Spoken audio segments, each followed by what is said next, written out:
Selanjutnya adalah ragam struktur, yang kedua ragam bingkai. Nah, apa saja ragam dari struktur bingkai? Ada one bay frames ya, jadi satu frame itu, kemudian ada multi panel frame, one bay, kemudian ada multi panel frames, dan kemudian ada story frame, jadi story ya, jadi bisa berlantai banyak gitu, maksudnya multi lantai. Nah, sekarang kita lihat contoh bangunannya. Yang pertama adalah lantai pada Museum Perancis, Louvre Museum di Perancis, yang mana sebenarnya bangunan ini yang saya highlight struktur bingkainya adalah pada lantai di bawah museum ya. Jadi kalau kita tahu ada museum ini, ada piramida ya di atasnya. Nah, piramidanya ini bukan ini yang menggunakan struktur bingkai. Nah, melainkan yang ada di lantai bawahnya. Tapi kita perlu tahu konteks dari bangunan ini. Jadi bangunan struktur piramida ini di bawahnya ada lantai ya. Nah, di bawahnya ada lantai yang mana piramida ini berada di tengah dari plaza ya. Kita lihat plazanya besar, dan plaza ini dikelilingi oleh bangunan-bangunan bersejarah ya. Jadi area lantai di bawah struktur piramida, di bawah plaza ini berada di sekeliling dari bangunan bersejarah yang menggunakan struktur load bearing wall. Yang nah, untuk itu ketika diberikan atraksi ya di bawah lantai, nah kemudian kan tanah harus dikeruk ya, kemudian diciptakan ruang bawah tanah. Nah, bagaimana menciptakan ruang bawah tanah? Nah, arsitek menggunakan lantai sistem struktur bingkai ya. Bingkainya baik kita bisa lihat di sini maupun yang ini. Jadi bingkainya adalah yang ini ya, ini yang merah ini maupun ini ya, maupun yang ini. Jadi kita bisa lihat. Nah, ini bingkainya. Jadi ada dua, itu yang saya maksud dengan bingkai. Nah, kenapa harus ini kita bisa lihat ya betapa bulky-nya atau betapa besarnya dimensi dari balok, kolom, dan juga di sini ada dinding shear wall ya, atau frame ya, frame yang warna merah ini. Betapa besarnya dimensi dari komponen-komponen struktural ini. Kenapa? Karena tanah harus ditopang ya, tanah di atas itu harus ditopang. Jadi yang di sini harus ditopang oleh si struktur bawah ini. Nah, kemudian di sisi lain, selain dari tanah, nanti kan juga ada orang yang berlalu lalang di atas ya. Di sini ada orang yang berlalu lalang. Nah, kemudian ditambah lagi ada keterbatasan, ada batasan juga yang diciptakan dari konteks lingkungan ini adalah adanya struktur bearing wall, fondasi bearing wall pada bangunan-bangunan bersejarah ini.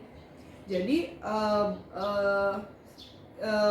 arsitek tidak bisa menggunakan juga sistem struktur yang aneh-aneh gitu ya, karena harus menyesuaikan juga selain pada memang permasalahan teknis soal beban tanah dan orang juga, beban aktif dan juga beban struktur, melainkan juga ada ekspresi struktural di sekitar bangunan, maksudnya di bawah ruang bawah tanah ini yang juga ada batasan, yaitu adalah ekspresi struktural semacam ini.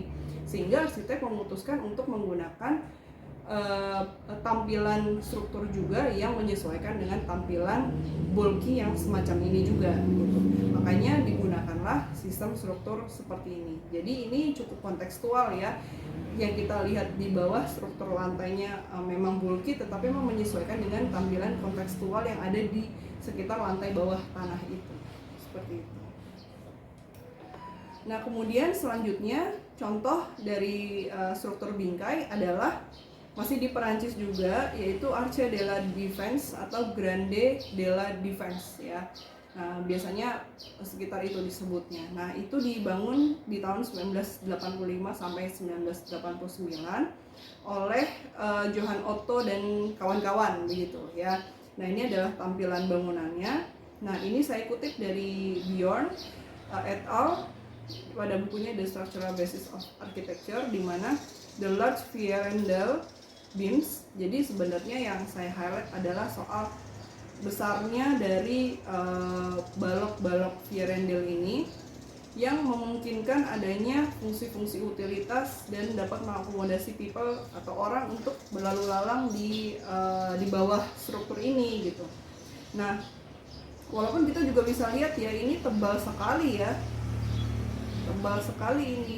Nah, memang konsekuensinya seperti itu. Jadi ini kan sebenarnya seperti dinding geser ya, sebenarnya seperti shear wall ya, atau load bearing wall sih lebih tepatnya, tetapi di tengahnya bisa dilubangin dan orang bisa masuk ke dalam. Nah, dengan demikian ketika orang bisa masuk melaluinya, maka ada konsekuensi yang bagian yang terpotong tadi, kalau ini adalah yang fullnya kemudian mau kita potong, maka sederhananya potongan yang di sini tadi di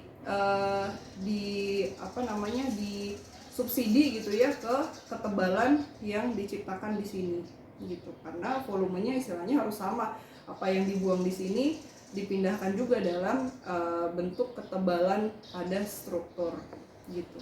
Nah, ini adalah tampilan bangunannya. Di dalam juga seperti itu, makanya ini adalah yang multi-story ya, jadi dia berlantai banyak seperti ini. Dia ke atas strukturnya itu lantainya juga seperti ini, ada kolom dan balok yang besar dan itu bisa dilalui diantaranya, dan itu menyatu ya, sambungan antara kolom dan balok itu menyatu. Selain itu kita juga bisa amati adanya pengaku pada bagian tepi ujung pertemuan antara balok dengan kolom, selalu ada stiffener seperti ini ya, jadi di segitiga kanan ini tentunya lebih safe, lebih aman karena menghindari balok dan kolom itu bergeser dan patah gitu. Jadi ini adalah salah satu bentuk penyesuaian terhadap penggunaan struktur bingkai, apalagi ini lebih bulky lagi dan lantainya lebih banyak gitu. Jadi antisipasi dengan stiffener itu adalah langkah yang baik dan antisipatif.